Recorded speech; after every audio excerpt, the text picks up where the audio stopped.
Hello, my name is Stuart Hamby, and this is my Communications 101 process speech, and this is my audience.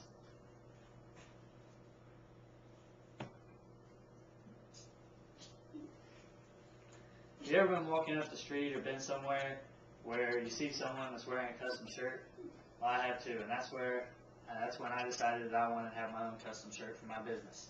That's when I looked into custom iron-on printing. It's a cheap and inexpensive way to get your own custom shirt for your business or for anything. If you just want to put a picture off the internet on, perfectly fine. You can get all the materials that you need at your local Walmart or convenience store. And it's really easy to do, very cheap, and there's easy steps to follow. I found the steps at wikahow.com on how to make an iron-on transfer, and now I'm going to tell you the steps. Step number 1, you buy your transfers. This is a transfer paper that you buy at your local Walmart, and all it is 12 sheets, t-shirt transfers, inkjet.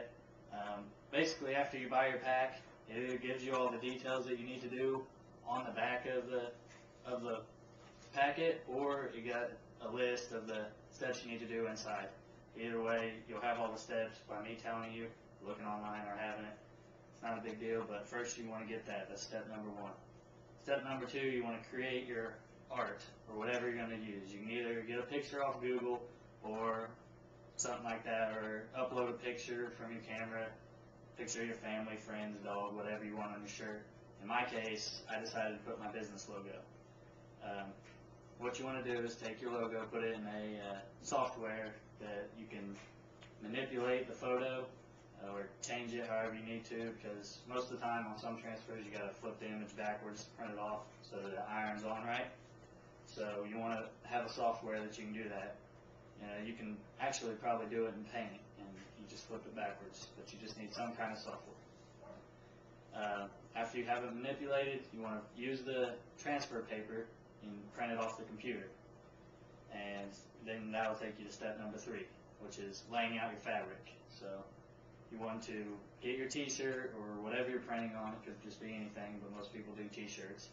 You want to get it laid out on a real hard surface, such as a table or a chair that's heat resistant, so that you don't burn your house down or burn whatever you're doing down. Just make sure it's heat resistant, and when you lay it out, that it's really smooth and has no wrinkles, so that your transfer goes on really easily. Step number 4, you're going to take your transfer, the image you printed off, place it face down on your t-shirt or whatever you're printing on, and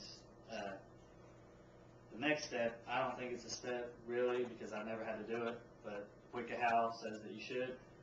You want to take brown paper, like what you iron on, and put it inside your t-shirt, and so that the image you're ironing on doesn't bleed through and show. But I've never had the problem, so it's a step, but I've never had a problem. You don't really have to do it, but the WikiHow includes it as a step. Step number 6, you're going to iron on your transfer. You want to read the instructions on your iron on how hot it needs to be. Not for transfers, just what degree is the best for it. And then you want to start ironing on your hard surface on your fabric. You want to make small little circles and make sure you go towards the edges as much as you can. The edges, if you don't get the edges really well, then it'll start to peel up and you won't have a good iron-on transfer. And your shirt will after one wash, it'll probably be done. So you want to really focus on the edges. It's one of the most important parts. Apply a lot of pressure and do small little circles and make sure you're staying on the edges. After you finally have it ironed on, it takes about a few minutes, you want to go to step number 7, which is letting your iron-on transfer cool. And you just let it sit out, unplug your iron, and let it cool for a few minutes. Come back to it, go watch a TV show or something, and come back to it. Step number 8, you're going to remove the backing of the transfer paper, which can be a difficult process. You want to gently peel back the paper on the back of your transfer from one corner to the other. You want to take it mostly crossways. This is the easiest way for me, what I found out personal trial and error. Instead of trying to peel all sides up and taking it to the middle, I like to peel from one corner to the next, and that really takes it off the best way. The next step is washing and drying your iron-on after you have it on your shirt. I've never done this. I've actually just printed it, let it cool, and then put it on. But a step, according to wickedhow.com, is that you should wash and dry the cloth of the t-shirt in cold water, and the t-shirt should be inside out so that it doesn't bleed. But I've never had a problem with it. I always wash inside out, but I usually wear it without washing it first.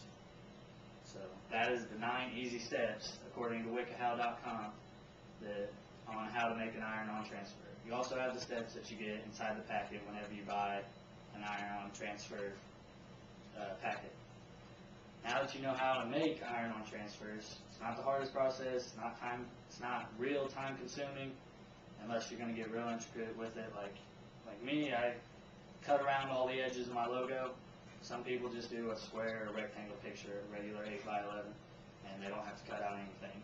But I try to get really nice where it looks good and go around all the little edges. Now that you know how to make an iron transfer, just follow these easy steps, buy a transfer kit, and make your own custom shirt. Thank you.